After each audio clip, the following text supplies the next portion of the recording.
रंग थे नूर था जब करीब तू था, एक जन्नत सा था ये जहां।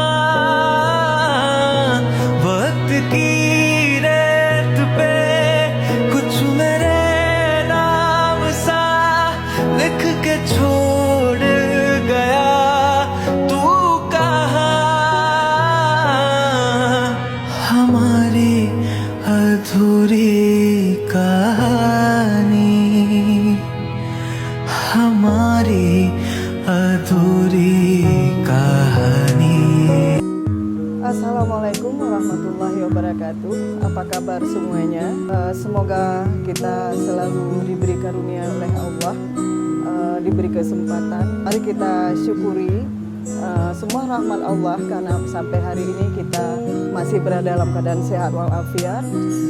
Mari kita syukuri semuanya waktu yang diberikan Allah kepada kita untuk kita bisa bertobat atas segala dosa-dosa kita dan beribadah sebagai rasa syukur kita kepadanya.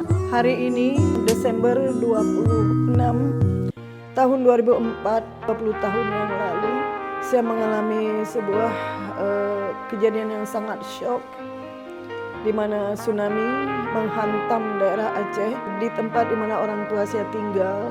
Orang tua saya tinggal di Banda Aceh, kira-kira 2 km dari bibir pantai, yang di pantai itulah sumber tsunami. Sebuah tragedi yang sangat memilukan yang menimpa Aceh, Indonesia dan belahan dunia lainnya yang telah merenggut saudara kita dan orang-orang kampung kita. Mari kita kirim Al-Fatihah kepadanya agar Allah mengampuni mereka semua. Hari ini saya mengenang kembali sebuah memori yang sangat-sangat syok. Baru 6 bulan saya pergi ke Amerika S2 ke sana, sudah terjadi tragedi tsunami yang sangat membuat saya depresi, di mana ibu saya, 2 kakak saya dan 7 ponakan saya ikut hilang dalam tsunami dan tidak ada satupun yang ditemukan. How are you everybody? Meet me again today. I'd like to talk about the tragedy of tsunami. Let's thank Allah for the blessing He has given us. So till today we are still in a very good health. We still can breathe, and Allah has given us a good health, so we can do ibadah to Allah and then to submit all our submission full of worshipping to Him. Let's hand over the verse of Al-Quran and the teaching of Islam to all over the world, so Allah will bless us and avoid us from suffering disaster. You know, today, December 26, 2004, 20 years back, I got really tragic tragedy, vicious tragic tragedy of tsunami that hit Aceh that time. The tsunami has taken away my mom, 2 of my sisters, 7 of my nephews and cousins. Let's send Al-Fatihah to all tsunami victims and Yasin to our family and relatives. And we do hope that Allah will forgive all their sins and take them close beside Allah.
أنت مصباح صدوري.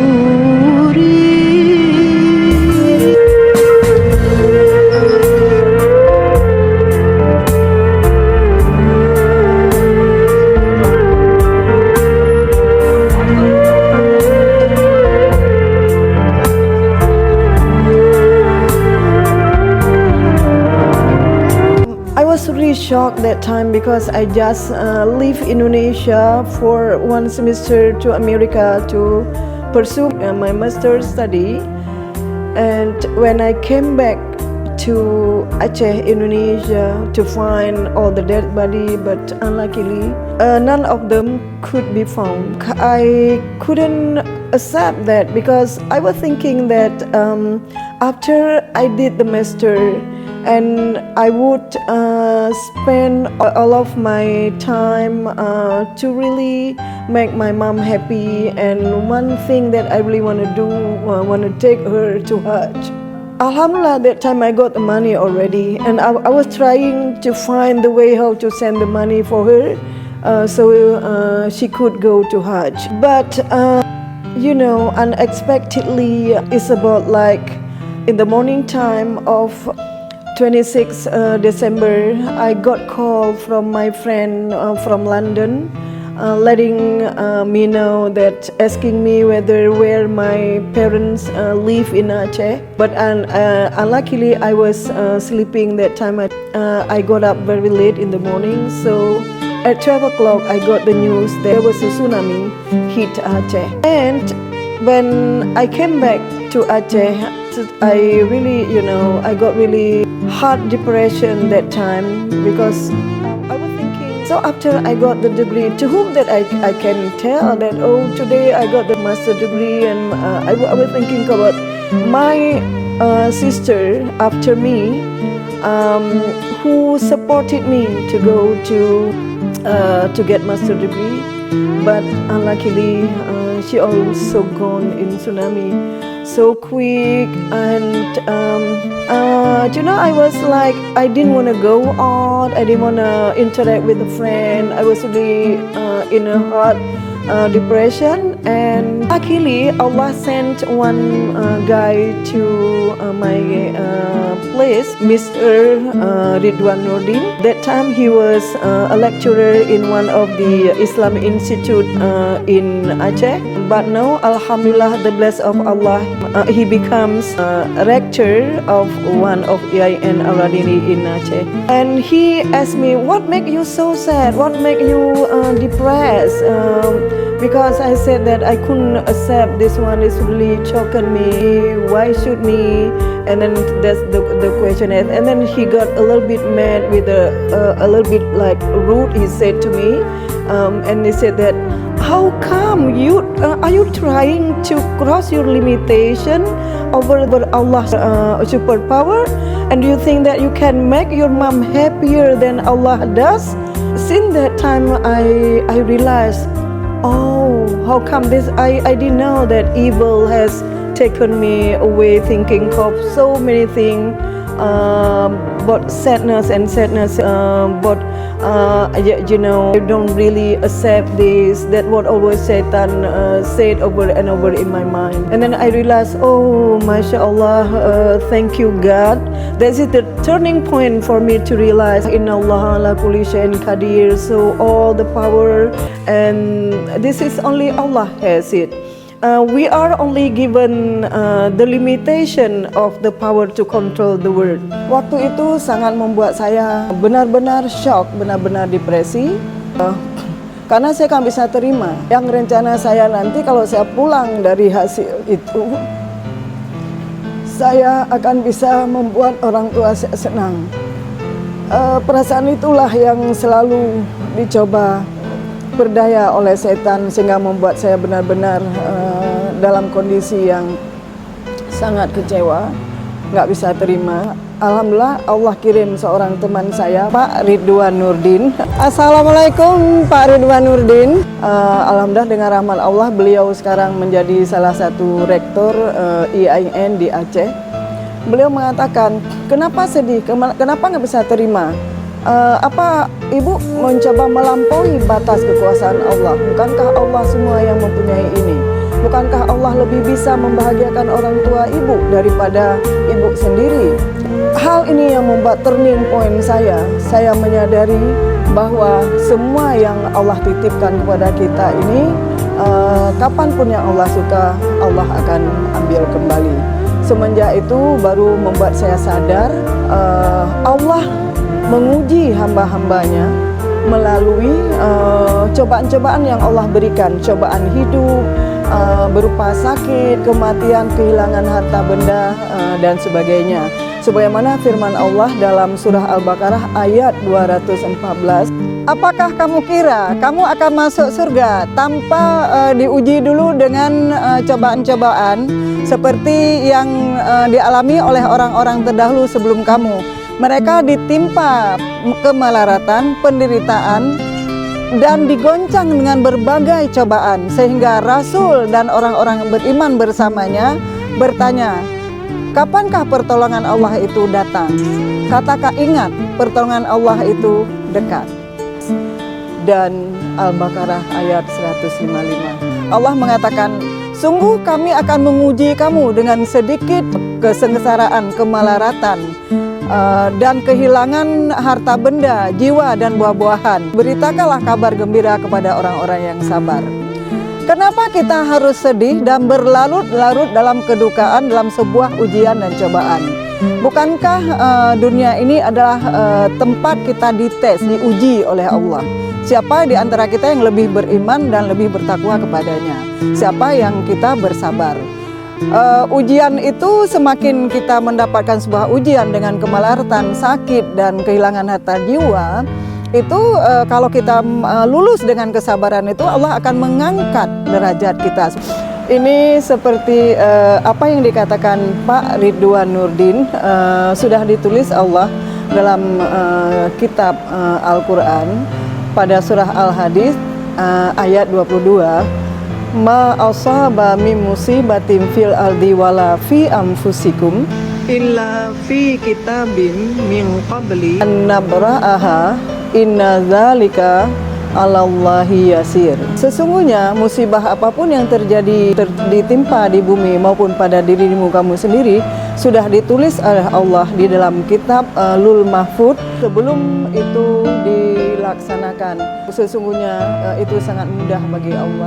So, and I remember when I read Al-Quran, there is an ayah in verse 22 surah Al-Hadid. Allah said that, you know, whatever the disaster that happened in this world, and also the misery and disaster happened to you yourself, you have to know that all has been recorded, has been written down by Allah in special Kitabul Mahfud in the Arash, there with Him.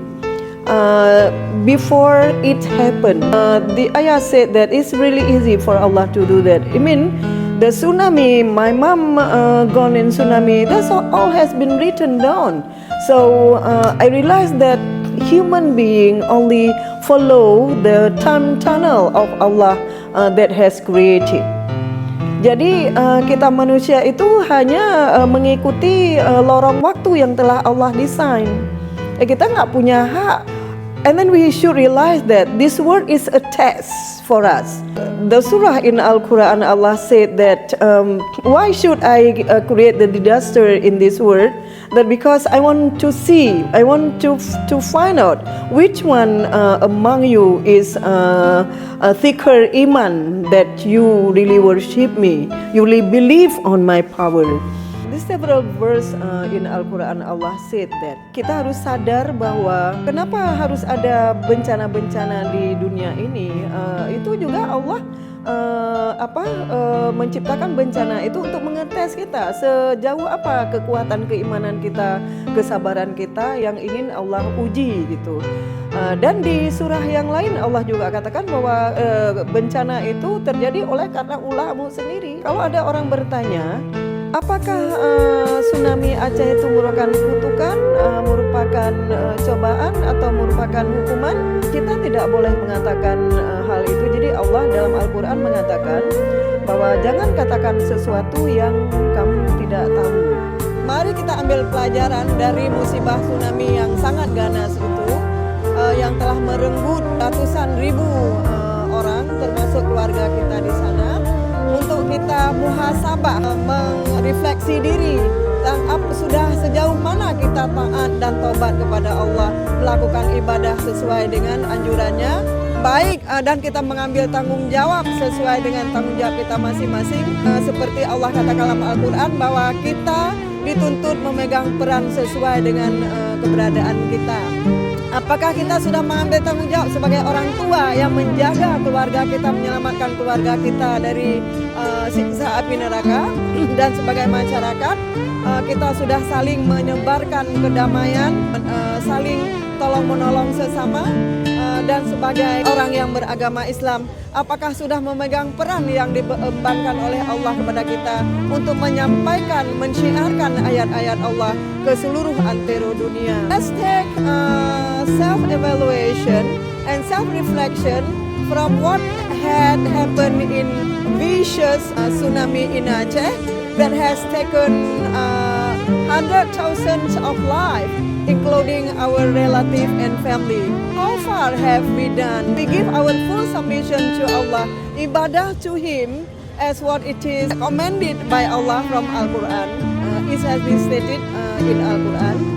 Whether we take the responsibility as parents, we save our children, our family from the hellfire, and as the community, did we spread the love and peaceful life, and then give sedekah and infak, and as the Muslim, did we send over the ayat-ayat of Al-Quran to the all over the world? So we all will be blessed by Allah. And the most important ibadah is salah. Do the compulsory salah 5 times a day, and tahajud salah and duha salah, and another sunnah. Allah has explained in Al-Quran, doing salah is a very hard thing to do, except for the ones who really sincere love and full submission to Allah. Ibadah yang utama adalah lakukan sholat. Sholat wajib 5 waktu jangan pernah tinggalkan, kemudian sholat tahajud, sholat duha, dan sholat sunat lain. Allah sudah mengatakan dalam Al-Quran surah Al-Baqarah ayat 45 bahwa sholat itu sangat-sangat susah kita kerjakan kecuali bagi orang yang khusyuk. So doing salah is a very hard thing to do.